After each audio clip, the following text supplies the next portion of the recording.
ការប្អូនធ្លាប់ឆ្ងល់ទេថាហេតុអ្វីបានជាខ្ញុំមានវត្តមាននៅលើលោកនេះតើជីវិតគ្រាន់តែជាការរៀនសូត្រធ្វើការនិងការលូតលាស់តែប៉ុណ្ណោះមែនទេឬក៏មានអត្ថន័យកាន់តែជ្រៅនៅពីក្រោយរឿងទាំងនោះទៀត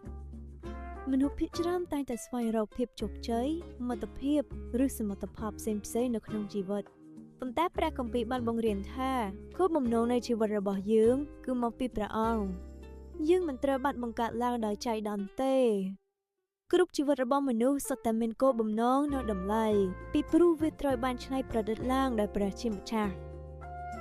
តើការរស់នៅតាមគោលបំណងរបស់ព្រះអង្គមានន័យយ៉ាងដូចម្តេចហើយតើការយល់ដឹងពីចំណុចនេះអាចផ្លាស់ប្ដូររបៀបដែលយើងមើលមកលើជីវិតរបស់យើងយ៉ាងដូចម្តេចខ្លះយើងត្រូវបានបង្កើតឡើងមកតាមរូបអង្គទ្រង់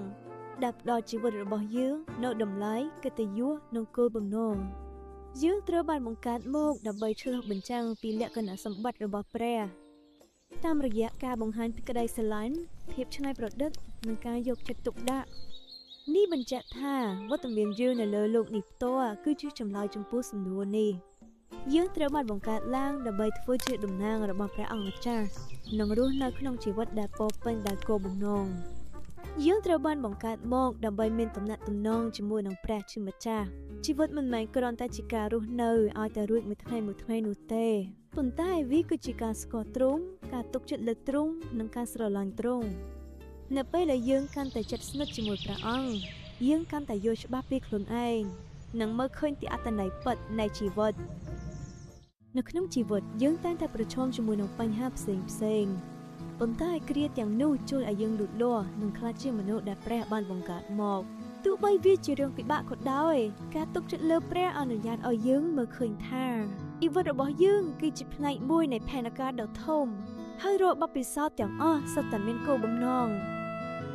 នៅក្នុងខគម្ពីរអេសាយចំពុក43ខ7បានចែងថាគឺគ្រប់មនុស្សដែលបានហៅតាមនាមឈ្មោះអញជាអ្នកដែលអញបានបង្កើតមកសម្រាប់សេរីល្អនៃអញគឺជាអ្នកដែលអញបានជប់សូនជាអ្នកដែលអញបានតែងតាំងឡើងនៅក្នុងខគម្ពីរនេះចង់ពន្យល់ថាទ្រង់បានសូនធ្វើនិងបង្កើតយើងមកតែបានបញ្ជាក់ច្បាស់ថាយើងមិនមែនកើតមកដោយចៃដន្យនោះទេយើងគឺជាការបង្កើតឡើងដោយមានបំណងប្រាថ្នាដ៏ច្បាស់លាស់ពីព្រះអង្គការដែលត្រូវបានហៅដោយឈ្មោះព្រះអង្គបង្ហាញពីទំនាក់ទំនងផ្ទាល់ខ្លួននិងការដែលយើងជាកម្មសិទ្ធិរបស់ព្រះអង្គយើងមិនមែនជារបស់លោកគេនោះទេប៉ុន្តែយើងជារបស់ទ្រង់រីឯឃ្លាសម្រាប់សេរីល្អនៃយើងពន្យល់ថាជីវិតរបស់យើងត្រូវបានបង្កើតមកដើម្បីឆ្លុះបញ្ចាំងពីអត្តចរិតសេចក្តីស្រឡាញ់និងភាពច្នៃប្រឌិតរបស់ព្រះអង្គទៅកាន់មនុស្សជុំវិញខ្លួននិងលោកីទាំងមូលជីវិតត្រូវបានចាត់ទុកជីវិតនៃការសិក្សាការធ្វើការងារនិងភាពលូតលាស់ប៉ុន្តែព្រះគម្ពីរបង្រៀនថាមានបំណងប្រហារតីដ៏ជ្រាលជ្រៅពីក្រោយដង្ហើមនីមួយៗរបស់យើងលើកពីការបំពេញភារកិច្ចឬការសម្រេចនូវភាពជោគជ័យគោលបំណងចម្បងរបស់យើងគឺជាការកសាងទំនាក់ទំនងផ្ទាល់ខ្លួនជាមួយព្រះជាម្ចាស់គឺការស្គាល់ការទុកចិត្តនិងការស្រឡាញ់ទ្រង់ដើម្បីឲ្យប្អូនយល់កាន់តែច្បាស់អំពីអត្តសញ្ញាណរបស់ខ្លួនឯងនេះបញ្ជាក់ថាសូម្បីតែក្នុងអំឡុងពេលនៃឧបសគ្គដ៏លំបាកបំផុតក៏ដោយ